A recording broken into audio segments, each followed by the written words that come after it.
Namaste everyone, welcome to my channel. So for quite some time I was actually looking for a software or a app which would help me create notes which I can interlink. Basically I felt the need for it when I started studying environment and ecology. There are certain animals which are you can always remember about tigers and about the elephant, and the main animals that we kind of regularly hear about in news, we hear about them, yes. But then there are certain animals which we don't read about every time in news, but they are still important from the exam perspective. And we need to remember the conservation status. We also need to remember which are the areas that they are found in, so which wildlife sanctuaries or which national parks. And what happens is, if you have to revise it nicely, you either have to do a lot of duplication of effort, because whenever you go back to the wildlife sanctuary, you don't, either you have to write every time about their conservation status and also about which are the other places where it is found, or what you need to do is, you need to be able to figure out a way in which you can interlink it. Now I was not very keen on doing that duplication of effort, and so I was trying to find some app or some software to allow me to link the animal with the national park. So every time I'm clicking on some national park, I click on that animal, and then it takes me to that animal's page, and in that page I have listed all the other places also that animal is found in, and its conservation status and its image and everything, so that it's easier for me to remember. So when I was looking for something like this, I actually came across this app called Notion. Now it has gained a lot of popularity among students. I have seen many UPSC civil services aspirants as well using this app to stay productive. You can do a lot of things in this app. For example, you can maintain your timetables. You can make sure that you have you can do, you mark your to-do lists. You can do, you can attach files on it, and it's a very handy app as it is. But I'm not using it for everything, because yes, of course it is handy and of course it is amazing, but if I keep doing that and if I keep digging into every feature of it, my a lot of my time will get dedicated into just using it rather than getting work done for myself, and I did not want to be counterproductive. So I use Notion only for environment and ecology, and I use it to take notes of it. And today I'm going to show you how I am using it to make my environment and ecology very easy, very productive, and while avoiding any duplication of effort. So let's dive right into the video. Okay, so this is my Notion page. Um, I have actually selected my personal workspace right now, and I've not done anything on this. So I'm actually going to demonstrate as to how I am using this app to make notes for environment and ecology. So what I have done is basically, the good thing about Notion is, you can create as many pages as you want, and then inside it also you can create as many pages. Then you can kind of have like drop down toggle lists, and in that manner you can make your notes. So I've used all the different features of this app to make really simple and organized notes for environmental ecology. So I'm going to give you a sample note for environment and ecology. I will also take you through my real notes, but first I'm just going to demonstrate as to how I'm using this. What the first thing that I did was I made a database. So in this you can as you can see, this is the database place, and I created a table here.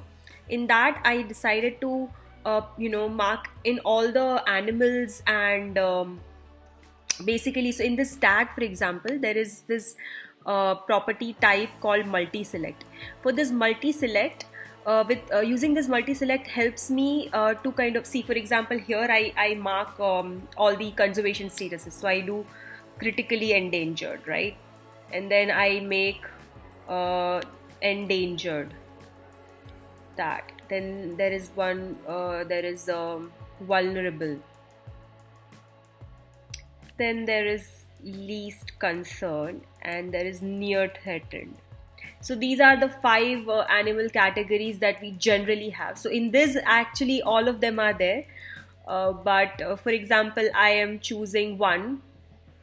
Let's say I make a note of pygmy hog. So as we all know, pygmy hog is found in Manas National Park in Assam, and its conservation status is critically endangered. So that's why there is CR here. Then let's say we pick Geese golden langur. That is also found in Manas. And then there's let's say there's one more animal from Manas. Which one to pick? This is endangered, as far as I remember.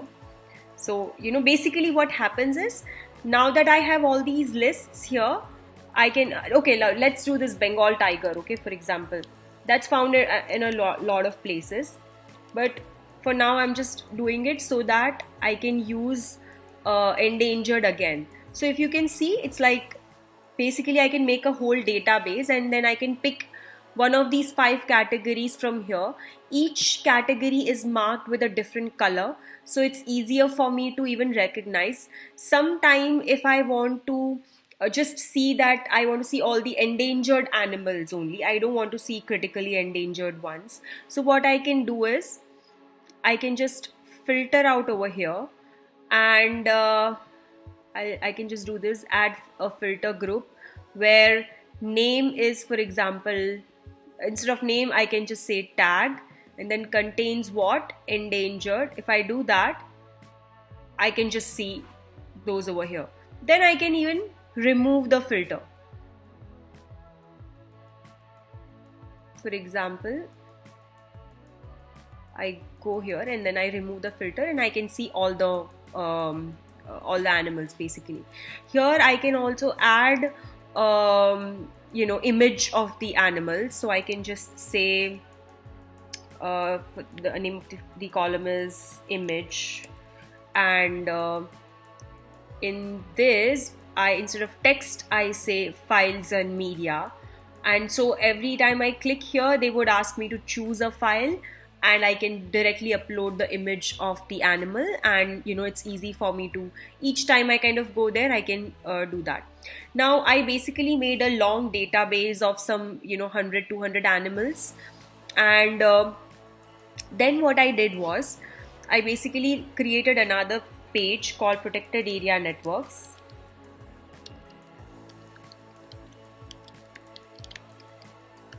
And in this page, what I did is, suppose I want, instead of suppose I can say National Park of Assam. Now I know that there is not, I don't have to do only one state, I have to do multiple states, and in each state there are multiple national parks. So for Assam, I know that there are at least 6 national parks that I need to study, and kind of doing that over here, and then kind of trying to find it, and having like a very long 2-3 pages worth of notes. Instead of that, what I'm doing here is, I'm making this into a toggle list,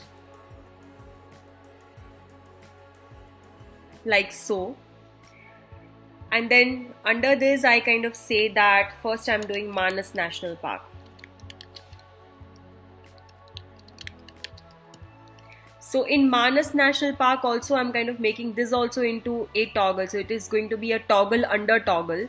Toggle is basically a drop down menu kind of a thing. So under Manas National Park, what I can do is I can just write details over here. So I can say that pygmy hog is found here. So when I do this, what happens is, this information is there, and I want to basically, I don't want to go and write the entire details of pygmy hog here, because there is a chance that pygmy hog is also found in Orang National Park, which is also in Assam. of course it is endemic to there, but it is found in those regions basically. So I don't want to repeat writing everything about pygmy hog. So what I'm going to do is over here, this what I mean to do is I go to this page, the database page. I click on this pygmy hog thing. I open it. I write over here that it is found in Manas and Orang National Park. Right. So what I do is I kind of go here, click on share, and then I copy link. So basically I have copied the link of pygmy hog, and I go to my protected area network page, and then on Manas, right here, in fact, I can just highlight this bit, pygmy hog bit, and I can just copy paste the link here. So basically this is a hyperlink now, and if I want to know what the details about pygmy hog, I can just click on this, and I can find that it is found in Manas and Orang. From here also I should be able to go back to Manas with a single click. So for that, what I did was that this Manas National Park block, not the entire thing, just the Manas National Park. So if I have even like a whole list of national parks, I can just select the Manas National Park wala block.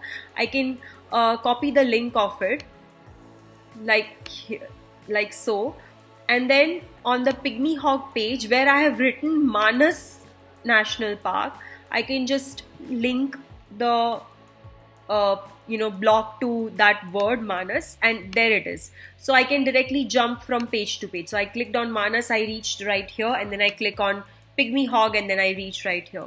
And this is the beauty of this. I can basically have all the information about the animal within this database, with a picture and everything, and I can have it on this page.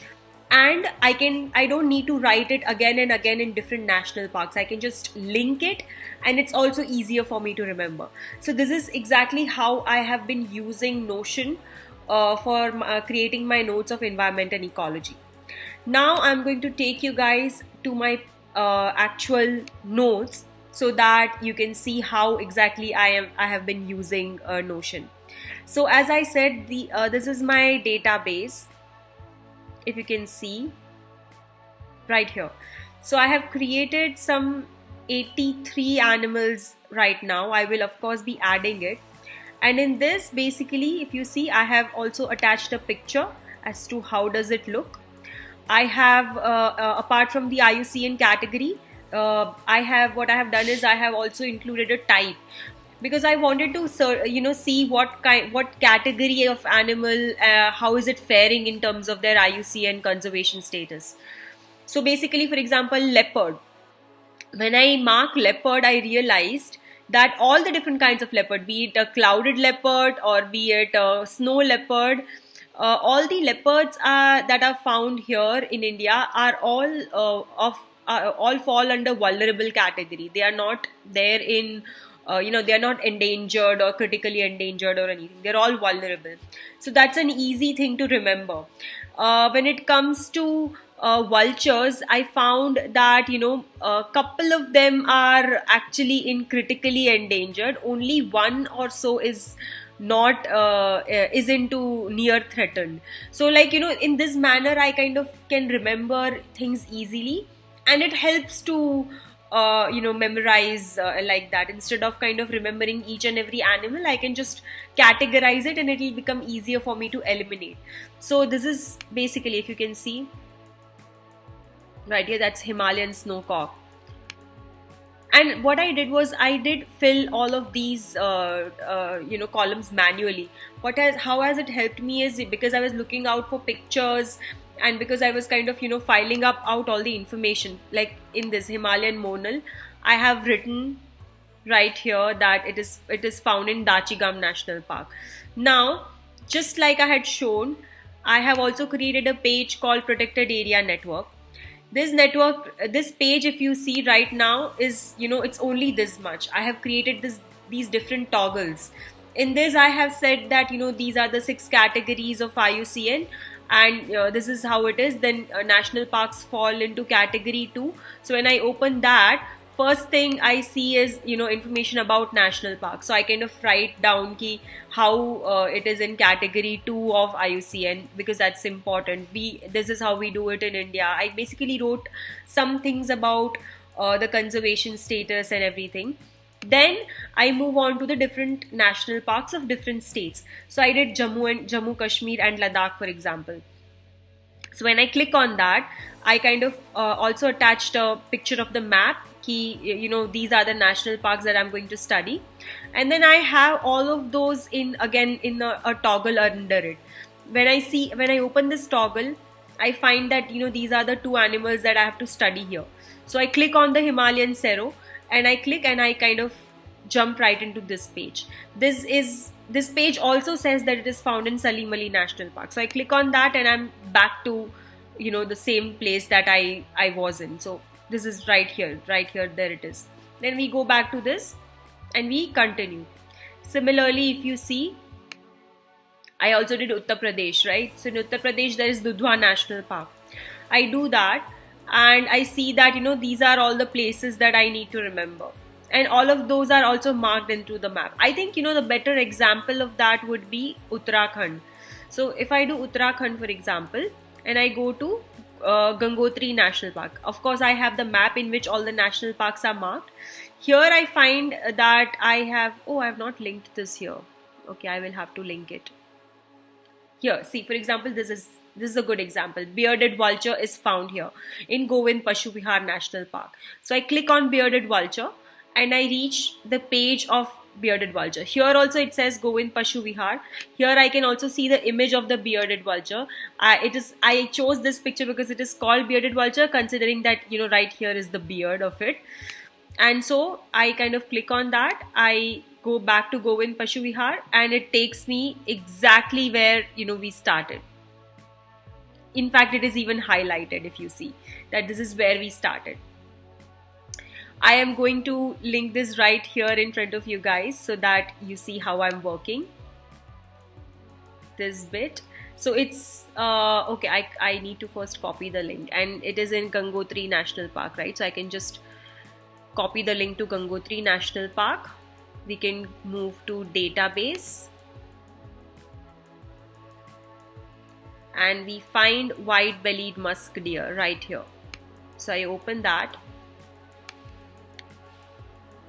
and this is found in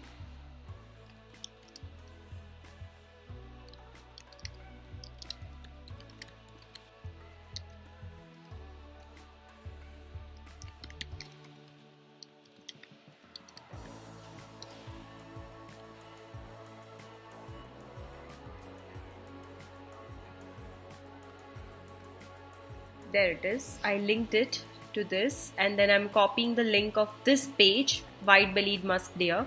I'm going to Gangotri National Park, and in Gangotri National Park I am going to select white-bellied musk deer and then I'm going to link it.